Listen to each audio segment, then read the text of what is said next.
Our first speaker is going to be Roger W. Robinson. Roger is one of the heroes, as I mentioned, of the struggle with the Soviet Union.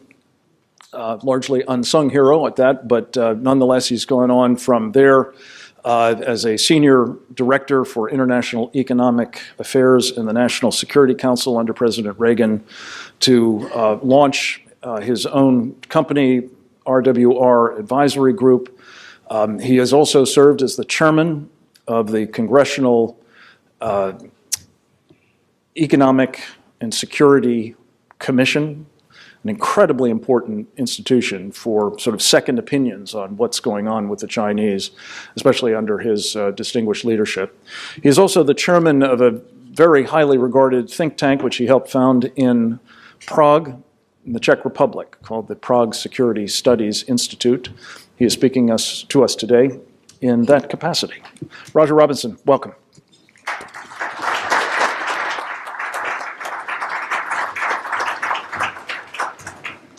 Well, thank you very much, Frank. It's always a privilege to be with the home team.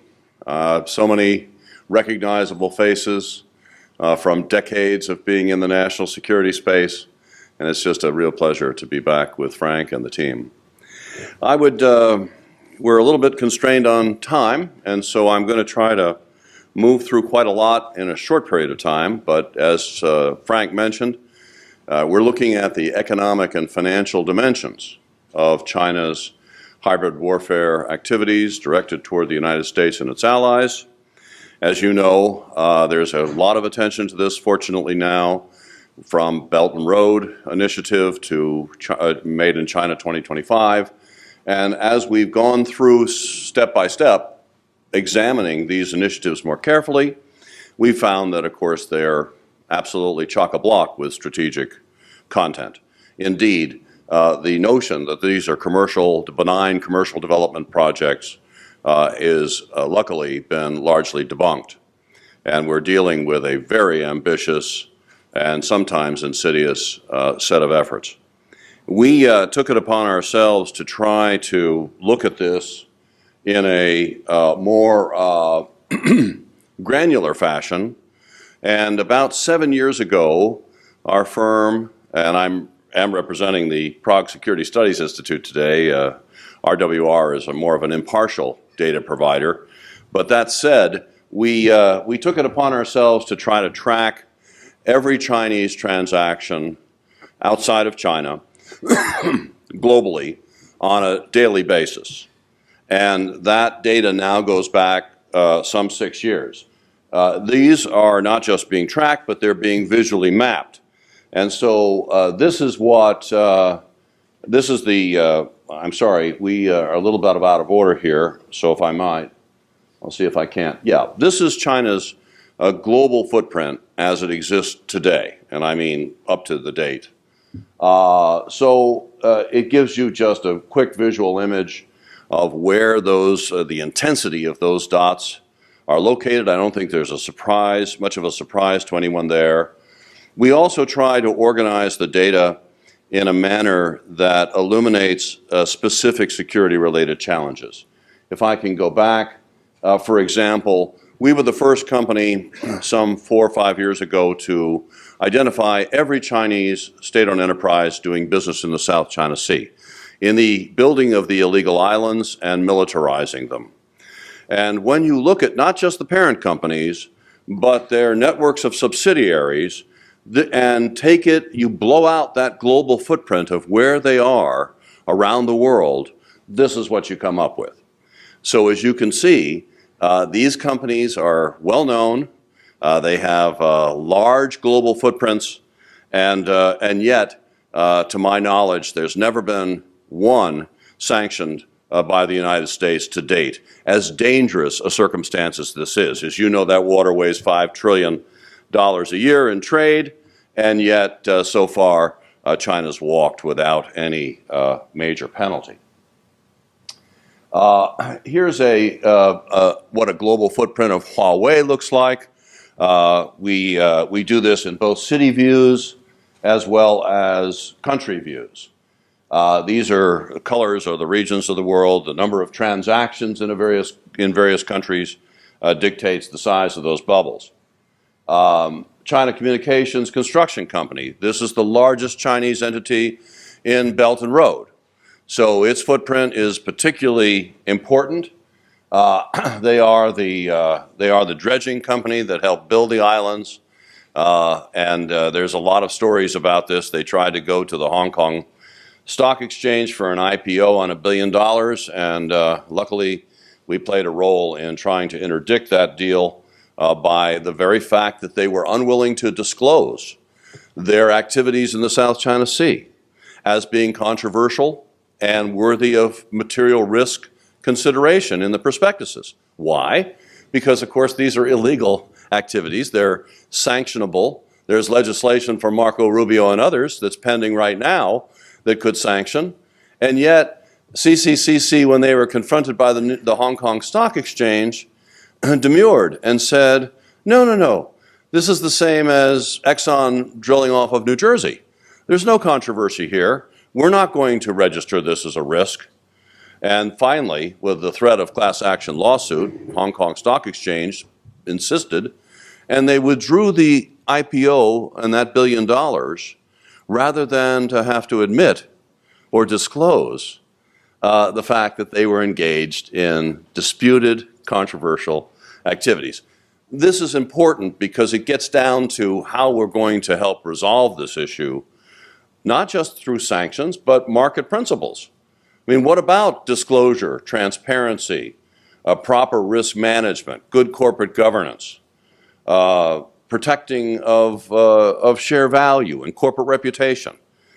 These are all market principles and tools that we can effectively use to hold Chinese entities accountable as they don't come in but pour in to our debt and equity markets, which is I'm going to be getting to shortly. So this is just the country view of CCCC. I thought it was timely to just take a quick glance of China and Iran. You know, my guess is China has no intention of curtailing its business activities in Iran and its deliveries of oil. It's the largest taker of Iranian oil. I think it's as much as half of their production. So they've made pretty plain that they're not going anywhere. So we're looking at every Chinese company in Iran, all of their subsidiaries, mapping their global footprints, because in the event that the Trump administration should decide to actually do something, namely follow through on its threat of secondary sanctions. You know, where are these companies doing business? What kind of leverage do we have? How many of them are doing business in American cities? How many are listed on the New York Stock Exchange or NASDAQ or trading over the counter in our markets? I mean, these are going to be relevant questions. This is 21st century warfighting. This, in my judgment, is the sixth domain of American warfighting, namely the economic and financial warfighting domain. Look at it. Look for it coming to a neighborhood near you. We've got air, land, space. We have air, land, sea, cyber, space. But where is the area of our single greatest dominance? The economic and financial domain. They're in our sandbox. We're not in theirs. And yet, we haven't exercised a fingernail of our leverage to curtail their predations and their hostile activities directed toward the United States. So that's just a quick look at IntelTrack, and there's more to say on that in the way we slice and dice that data. Now, going back quickly, because time is an issue here, to the cap markets, China has about over 650 companies in our debt and equity markets today. Maybe around 86 in the New York Stock Exchange, 62 in NASDAQ, well over 500 in the over-the-counter markets. Why? Because, of course, they're less regulated. And you can bet that they're shopping for as little transparency, as little disclosure as they can possibly attain. Now, the alarming part of this is that the pace, the sheer pace of the money we're talking about now, we're talking about hundreds of billions of dollars, moving rapidly toward $1 trillion. So we're not talking about a few tens of billions here. We're talking about hundreds of billions. Now, it raises a question. Given the fact that the United States has never put up any kind of security-minded screening mechanism over our cap markets, like we have with CFIUS and FIRMA in the trade portfolio, where at least we're making an effort to vet Chinese investment in the United States to find out who these people are, what are their true intentions, do we have a national security threat there that's worthy? Nothing like that's happening vis-a-vis the cap markets, never has, and that's the root of the problem. So in trying to summarize, and we can perhaps return to some of this in the Q's and A's, there are two major new material risk categories that should properly be focused on. One is national security related risk, and the second is human rights related risk and the abuses there. And I'm thinking about such activities as Hikvision and its surveillance cameras and equipment that is permeating the detention camps, some would say the concentration camps, holding a million Uyghurs today. When you look at the indexes, like the MSCI Emerging Market Index, it's tracked by $2 trillion of funds under management. It's mimicked by 14 trillion more. Every time they add a Chinese company, and they're doubling the number in the next 12 months, as much as $14, $16 trillion automatically buy those stocks. Now, you know, some of these companies are major national security and human rights abusers. Take, as I say, Hikvision on the human rights side, China Unicom, AVIC, China Shipbuilding. In other words, when you look at these companies, and I wanted to describe some of what they do, but I'm already getting the sign here from Frank, which I know him too well, which is get out now.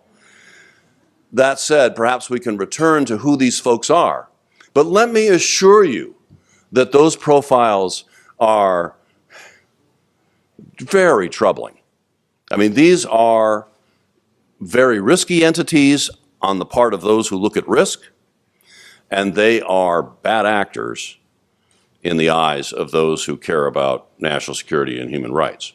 So I will leave you with there at this time, but leave it to say that we have a real opportunity here if we're prepared to mobilize.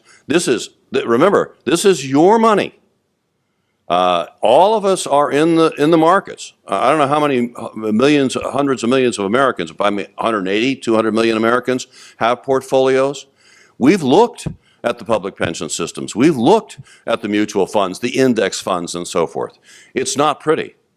So wittingly or unwittingly, you're holding bad actors in portfolio. So I'll just leave you with the notion that we all have a right and a responsibility to take action here and call for the kind of disclosure that we need to know as prospective investors. I mean, that's the very least that can be done. And that's not a huge claim. I mean, that's not a huge ask, after all. We're not talking sanctions and market restrictions and trying to damage the competitiveness of our exchanges and all that Wall Street's going to come after us with as they fearmonger you away from this topic. We're looking at disclosure, transparency, market principles, and if we stick with that, it's a very strong suit. Thank you so much.